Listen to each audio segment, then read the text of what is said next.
భారత రాజ్యాంగాన్ని రూపకల్పన చేసి దేశానికి దశ దిశ రూపొందించిన మహోన్నత వ్యక్తి భారతరత్న డాక్టర్ బిఆర్ అంబేద్కర్ అని వైఎస్ఆర్సీపీ పిఠాపురం నియోజకవర్గ ఇన్ఛార్జ్ మాజీ ఎంపీ వంగ గీతా విశ్వనాథ్ కొనియాడారు. భారత రాజ్యాంగాన్ని రూపొందించి 76 సంవత్సరాలు పూర్తయిన సందర్భంగా పిఠాపురంలో వైఎస్ఆర్సీపీ ఇన్ఛార్జ్ వంగ గీతా విశ్వనాథ్ చేతుల మీదుగా డాక్టర్ బిఆర్ అంబేద్కర్ చిత్రపటానికి పూలమాలలు వేసి ఘనంగా నివాళులర్పించారు. ఈ సందర్భంగా భారత రాజ్యాంగం గురించి, అంబేద్కర్ చేసిన సేవల గురించి కొనియాడారు.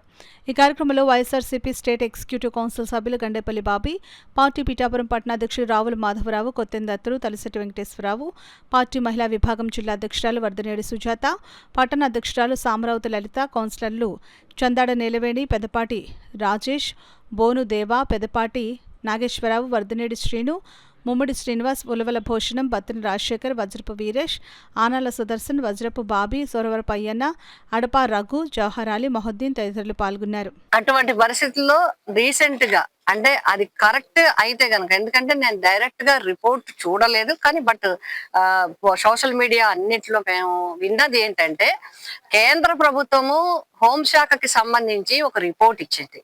అందులో 36 మన రాష్ట్రాలు, కేంద్ర పాలిత ప్రాంతాలు 36 ఉంటే ఇంచుమించుగా జమ్మూ కాశ్మీర్ కానీ, మణిపూర్ కానీ ఇలాంటివి కూడా 15-16 లోపల ఉంటే, అంటే శాంతి భద్రతల విషయంలో 15వ స్థానంలో ఉంటే, ఆంధ్రప్రదేశ్ 36వ స్థానంలో ఉన్నట్టుగా రిపోర్ట్లు వచ్చినట్టుగా ఈ 2-3 రోజుల నుంచి వార్తలు వస్తున్నాయి. అదే గనక నిజం అయితే మాత్రం ఇది చాలా దురదృష్టకరం. ఎందుకంటే బాబాసాహెబ్ అంబేద్కర్ గారు రచించిన రాజ్యాంగం ఎక్కడ కూడా అమలు జరగటం లేదు. అన్యాయమైన రాజ్యాంగం అమలు జరుగుతుంది. కాబట్టి మేమందరం కూడా కోరుతున్నాము, అంబేద్కర్ గారి యొక్క రాజ్యాంగాన్ని అమలు చేయాలి. అందరికీ కూడా స్వేచ్ఛ స్వాతంత్రాలు ఉండాలి. ఎవరైతే నిజమైన బాధితులు ఉన్నారో వారికి రక్షణ కల్పించాలి. కేసుల విషయంలో వారికి తగిన న్యాయం జరిగే విధంగా ఈ ప్రభుత్వము తప్పనిసరిగా చర్యలు తీసుకోవాలి. ఒకవేళ నిజంగా గనక 36వ స్థానంలో ఉండడమే వాస్తవం అయితే మేము ఇంకో రిపోర్ట్ కూడా డౌన్లోడ్ చేయడానికి చేసుకుని తర్వాత కూడా దాని మీద మాట్లాడడం జరుగుతుంది.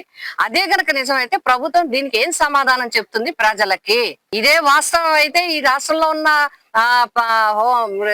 పోలీసు శాఖ వ్యవస్థని ఏ విధంగా మీరు ఉపయోగించుకుంటున్నారు? వాళ్ళు పావులుగా వాడుకొని ఏ విధంగా మరి నిష్పక్షపాతంగా ఎవరైతే అన్యాయంగా కేసులు బనాయిస్తున్నారు, ఇవన్నీ కూడా ప్రభుత్వం ప్రజలకి సమాధానం చెప్పాల్సిన అవసరం ఉంది.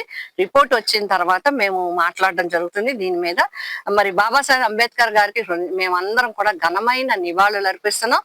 ఆ రాజ్యాంగ కమిటీలో ఎవరైతే సేవలు అందించారో, ఈ భారతదేశానికి అతిపెద్ద రాజ్యాంగాన్ని అందించారో ఆ నేతలందరికీ నివాళులు అర్పిస్తూ, అంబేద్కర్ గారికి ఘనమైన నివాళులు అర్పిస్తూ ఈ రాజ్యాంగం అంబేద్కర్ గారి రాజ్యాంగం మాత్రమే అమలు జరగాలని కోరుకుంటూ